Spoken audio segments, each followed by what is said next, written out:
காலை வணக்கம். இன்றைக்கி ஒரு 17 புள்ளி சிக்கு கோலம் தான் போட போகிறோம். ஃபஸ்ட்டு ஒரு 17 புள்ளி வச்சுக்கணும்.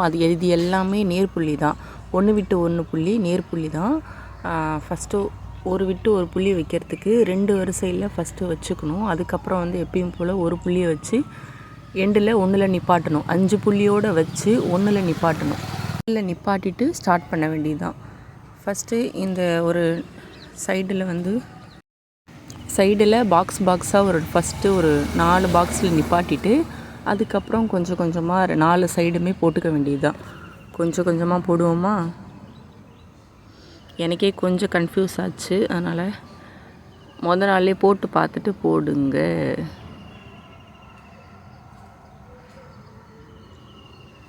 இந்த ஃபஸ்ட்டு 4 சைடு போடுறோம் இல்லையா, ஒன்றுத்துக்கும் முக்கோணம் மாதிரி வர்ற மாதிரி புள்ளியை வச்சு அப்புறம் லைனை ஸ்டார்ட் பண்ணுங்கள்.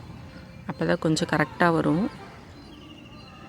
இது போடுறோம் இல்லையா, அது கீழே ஒரு முக்கோணமாக வருதா, 1 2 3ன்னு சொல்லி முக்கோணமாக வர்ற மாதிரி 3 டாட் இருக்கிற மாதிரி லைன் போட்டுக்கோங்க. அதுக்கப்புறம் ஸ்டார்ட் பண்ணிங்கன்னா கரெக்டாக 4 சைடு முடிஞ்சிடும். அதுக்கப்புறம் இது பார்த்திங்கன்னா சின்னதாக இந்த மாதிரி தனித்தனியாக போட்டுக்கிட்டு அப்புறம் நெக்ஸ்ட்டு கனெக்ட் பண்ணிங்கன்னா தானாகவே வந்துடும். அவ்வளோதான். அப்புறம் நம்மளுக்கு கடைசியாக புள்ளி வச்சுக்கலாம். ஃபஸ்ட்டு இந்த மாதிரி தனித்தனியாக போட்டுக்கோங்க. அப்போ தான் கரெக்டாக இருக்கும், நம்மளுக்கு குழப்பம் இல்லாமல் இருக்கும்.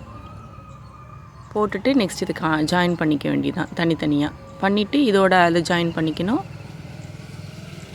இதை கனெக்ட் பண்ணிவிட்டு இதோட இதை ஜாயின் பண்ணிக்கணும். கடைசியாக புள்ளியை வச்சுக்க வேண்டியதான்.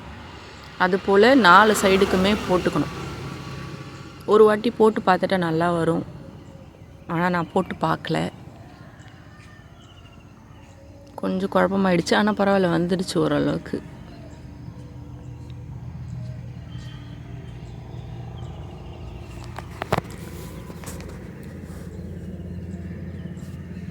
போட்டதும் அதே போல் 4 சைடும் 4 பக்கமாக போட்டுக்கோங்க.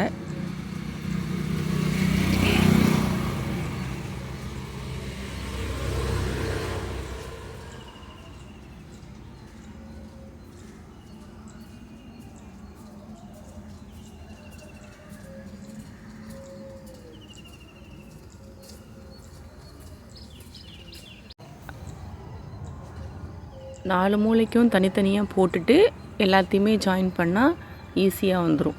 அவ்வளோதான், நான் ஜாயின் பண்ணியாச்சு. அவ்வளோதான். அதுபோல் கடைசியாக புள்ளி வச்சுக்க வேண்டியதான். இதான் ஃபஸ்ட்டு ஸ்டெப்பு. இவ்வளோதான். அதுக்கப்புறம் நெக்ஸ்ட்டு புள்ளியிலேருந்து அதே போல் மொக்கா 2 3 முக்கோணம் மாதிரி புள்ளி வச்சுட்டு ஆல்ரெடி இருந்ததை 3 முக்கோணமாக நினச்சி அதை விட்டுட்டு லைனை ஸ்டார்ட் பண்ணிவிட்டு எடுத்துக்க வேண்டியதான். அவ்வளோதான். ஆனால் இது நான் தப்பாக போட்டிருக்கேன், எனக்கே புரியல. அதை அப்படியே தப்பாக அடுத்து அதை விட்டுட்டு நெக்ஸ்ட்டுக்கு போயிட்டேன்.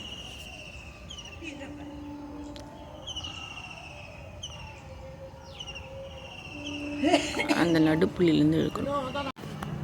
அப்படி இழுத்து முக்கோணம் மாதிரி 2 பக்கமும் வர்ற மாதிரி 2 முக்கை போட்டுட்டு 2த்தையும் ஜாயின் பண்ண வேண்டியதுதான்.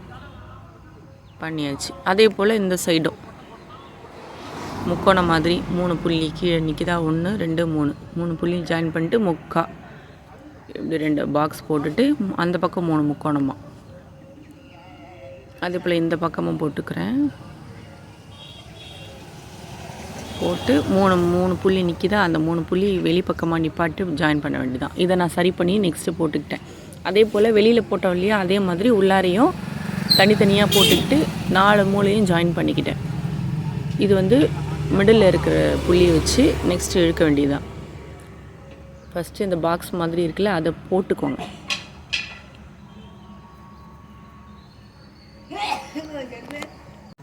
இந்த பாக்ஸ் மாதிரி கட்டிட்டு அடுத்து இதில் முக்கோணமாக வராது, ஏன்னா புள்ளி கொஞ்சம் தானே இருக்க, நடுவில் வராது. அதனால் 4 மூலைக்கும் இந்த தனித்தனியாக போட்டோம் இல்லையா, மூளை அதே போல் உள்ளாரையும் தனித்தனியாக போட்டுட்டு வெளியில் ஜாயின் பண்ண வேண்டியதான்.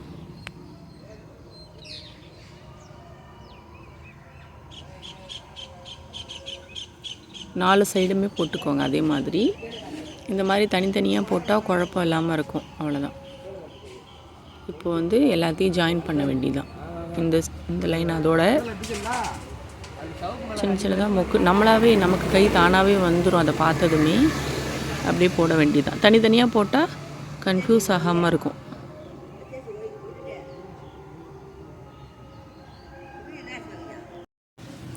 அதுக்கப்புறம் எல்லாத்தையும் ஜாயின் பண்ண வேண்டியதுதான். இதோட அந்த லைனோட அது லைனுக்கு லைன் அப்படியே ஜாயின் பண்ணி கம்பி மாதிரி இழுத்துக்க வேண்டியதான். அதுக்கப்புறம் ஃபுல்லாக டாட் நம்மளாவே வைக்கிற டாட் இது எல்லாமே நடு சென்டரில் வச்சுக்கிட்டு உள்ளார சென்டர் இருக்கு இல்லையா, நம்மளுக்கு என்ன மாதிரி கோலம் இருக்கோ குட்டி கோலம் என்ன வேணால் போட்டுக்கலாம். அந்த 3 புள்ளிக்கு என்ன வேணுமோ அதை போட்டுக்கலாம். நான் சின்னதாக குட்டியாக போட்டுட்டேன். அவ்வளோதான் முடிஞ்சு போட்டாச்சு. உள்ளார சென்டர்லலாம் டாட் வச்சுக்க வேண்டியதான். அவ்வளோதான் முடிஞ்சுது. நெக்ஸ்ட்டு வந்து அதில் கொஞ்சம் ரெட் கலரில் சைடெல்லாம் வந்து பார்டர் மாதிரி கொடுத்துக்கிட்டு, இன்றைக்கி பரங்கி பூ எடுத்துகிட்டு வரல, அதனால் வெறும் ரோஸ் இருந்துச்சு, ரோஸ் வச்சு அருகம்புல் வச்சு வச்சுட்டேன். அப்புறம் நெக்ஸ்ட்டு விளக்கு ஏற்றியாச்சு. ஒரே காற்று பயங்கரமாக அடிச்சுது, இருந்தாலும் பரவாயில்ல லைட்டாக வச்சு விளக்கு ஏற்றியாச்சு. இந்த கோலம் எப்படி இருக்குன்னு சொல்லுங்கள். அதே போல் இந்த கோலம் புரிஞ்சுதா, என்ன ஏதாவது குழப்பமாக இருந்தாலும் எனக்கு கமெண்ட்டில் சொல்லுங்கள். ஒரு கோலம் போடுறதுக்கு முன்னாடி நைட்டு ஒரு வாட்டி வீட்டில் நோட்டில் போட்டு பார்த்துட்டோம் அப்படின்னா மறுநாள் காலையில் போடும்போது ரொம்ப ஈஸியாக போடலாம்.